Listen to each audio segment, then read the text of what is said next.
Hello and welcome to another Need for Speed The Run Dev Insider Series episode. We're here with Justin Weeb, our game director, and you're here to talk about the run story and a lot of the game modes that we're going to see in the run. So let's dive right in. Should tell us a little bit about the story.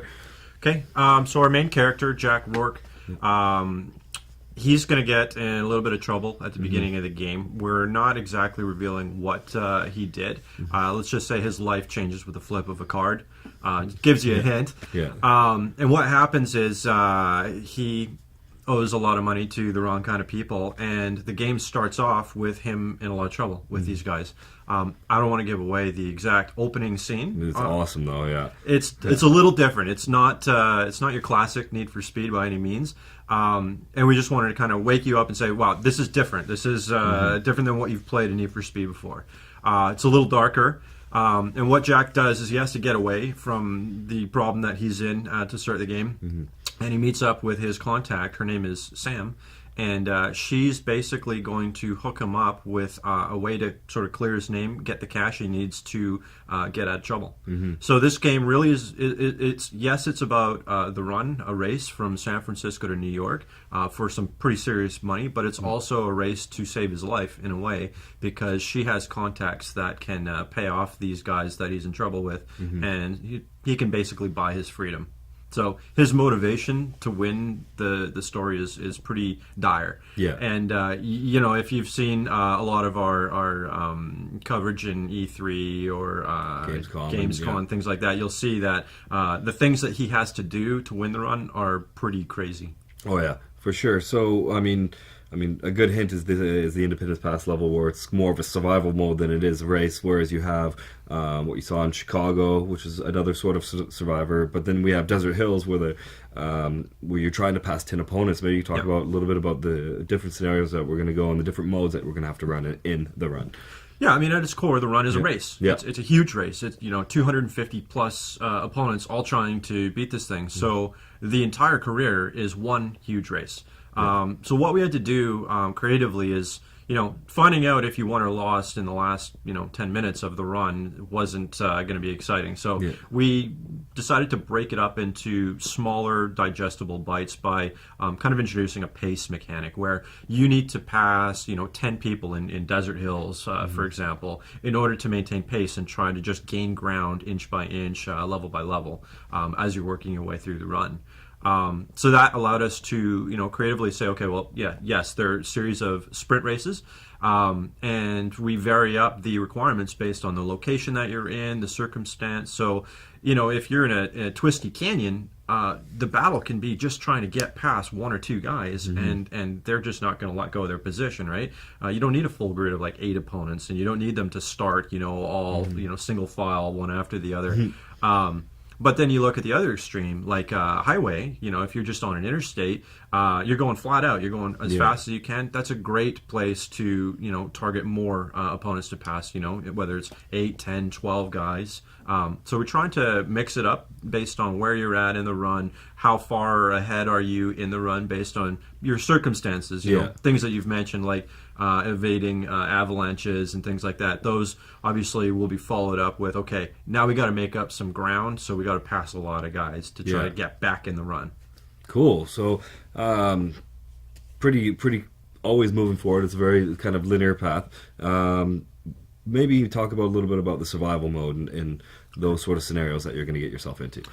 So there's a bunch of different scenarios Jack's going to get himself into. One of the early ones is right when he starts the run, just getting out of San Francisco. The cops are onto something happening when they see sort of 250 cars all sort of gathered together at the top of the hill, and they all of a sudden start street racing. So very early on, you're just trying to get out of San Francisco. The run has started, but it starts in a way where, the heat's on. The cops are pulling everybody over, left, right, and center, and you got to get out of the city. But things are gotten so extreme that, the cops are going to shut down their bridges. So now you have to use your driving skills in order to try to get out of the city. So that's just an example. Other ones where, you can be in Vegas, and again, the heat's really strong. They're coming on you. They're trying to stop you. They've got a whole bunch of different tactics and techniques that they're using that we haven't done before to make it feel a lot more organic when you're being chased, a lot more dangerous too. So that's another form of action level where, again, you're trying to just survive the cop experience. Pushing down later in the story, you're going to encounter things like we showed at E3, where the mob, the guys that you owed money to, they're after you now, and they're not just trying to catch you; they're trying to take you out. And so you get chased by a helicopter through the streets of Chicago as they're trying to gun you it's down. firing down on you. Yeah, I mean that's hardcore. Yeah. And again, the Avalanche level that we showed at Gamescom, where the character, you can see him standing out of the car, like he's really having second thoughts about going there, but then another car blasts through, and he's like, well, I have to win this thing, so you got to do what you got to do. You can hear them already blasting by the time you get in there, so you're gonna get into some trouble. And really, it's just trying to outrun these avalanches and try to get to the safety of each tunnel throughout that level.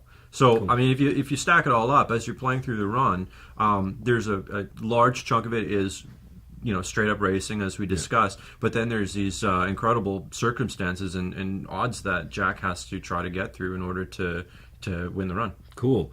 Tell us a little bit about battle mode. Okay. Battle mode is a way for us to change pacing a little bit, because it can't just be, okay, past 8 guys, past 10 guys, past 6 guys. We needed to change up the mechanics, keep things a little bit fresh. So in the fiction of the run, we're just saying, you really have to pass some guys quickly, right? So with that in mind, you may be on a canyon type experience. You can see a car driving just a little ways down the road. You got to catch them, and you only have 45 seconds. Go. Cool. And that's basically it. So if you can catch him and hold the lead, but before the timer runs out, he gets dejected, and he doesn't want to compete as hard anymore. Then you have to go on and try to take on the next guy, right? And so then again, boom, okay, no time to rest. Yeah. Go get the next guy. 30 seconds, go. Pushing hard the entire time. Yeah. Perpetual motion is sort of the key ingredient for the run, right? It's a race from coast to coast, and there is no stopping. There is no sleeping in a motel for the night. There's no, hey, let's stop in Vegas and do a bunch of circuit races. No. First one in New York wins. That's the only rule. Cool.